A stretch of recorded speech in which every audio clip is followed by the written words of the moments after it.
Kryeministri Edi Rama ka cilësuar historike nisjen e një kapitulli të ri për industrinë ushtarake shqiptare pas dorëzimit të mjeteve të para taktike të prodhuara në vend sipas standardeve të NATO-s. Gjatë ceremonisë së prezantimit të mjeteve të prodhuara nga kompania Timak Defense për forcat armatosura, Rama tha se një vizion i shkruar në strategjitë e qeverisë tashmë është kthyer në një realitet të prekshëm.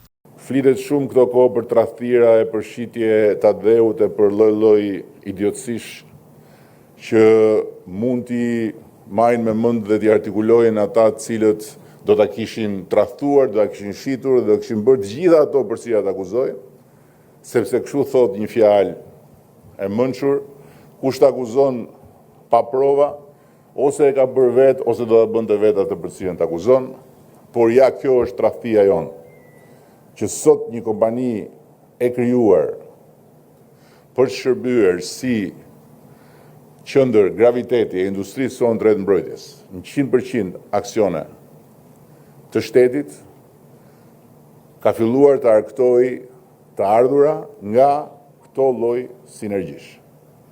Dhe të gjitha kompanitë që kanë ardhur dhe që do të vinë nga vendet partnere kanë vetëm një derë për të ulur, për të diskutuar, për të negociuar dhe për të bërë marrëveshje, që është dera e kompanisë Kajo. Plani i qeverisë shqiptare është që brenda vitit 2028 ushtria shqiptare të ketë të gjitha mjetet dhe kapacitetet e saj të domosdoshme.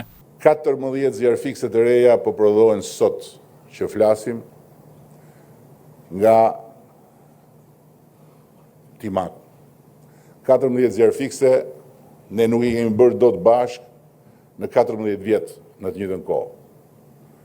Atëherë kur e morëm Shqipërinë pas zjarr fikse. Ndërkohë që sot kemi një flotë zjarr fiksesh jo të vogël, por krejt të pamjaftueshme.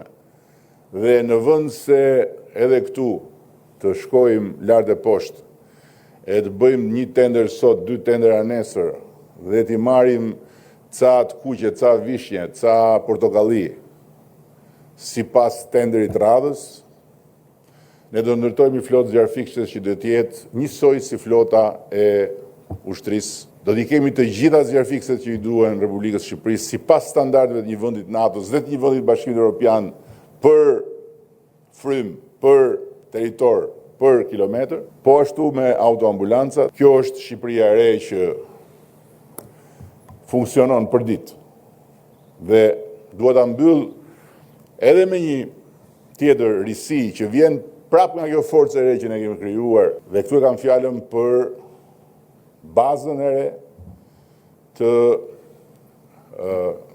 logjistikës që do të jetë një kompani e ushtrisë shqiptare në shërbim të gjithë bashkive, një kompani e infrastrukturës e cila do të bëjë mirëmbajtje, e cila do të bëjë ndërhyrje që lidhen me infrastrukturën e kanaleve, me infrastrukturën e kanaleve ujitës, vaditës, rrugëve rurale, e kështu me radhë, do të jetë patjetër në funksion të emergjencave, por kur nuk do të ketë emergjencë, do të jetë vazhdimisht në funksion të pushtetit vendor. Kjo është një gjë e jashtëzakonshme. Dhe gjëja tjetër e jashtëzakonshme është hapja më në fund e Ministrisë Mbrojtjes edhe për turizmin. Kompania Timak Defense, e cila nisi aktivitetin si një startup shqiptar, sot eksporton mjete të specializuara në 10 vende dhe ka marrë porosi nga vende anëtare të NATO-s, organizata ndërkombëtare dhe institucione të tjera. Autoritetet e konsiderojnë këtë zhvillim si një hap të rëndësishëm drejt forcimit të industrisë vendase të mbrojtjes dhe rritjes së kapaciteteve të forcave të armatosura.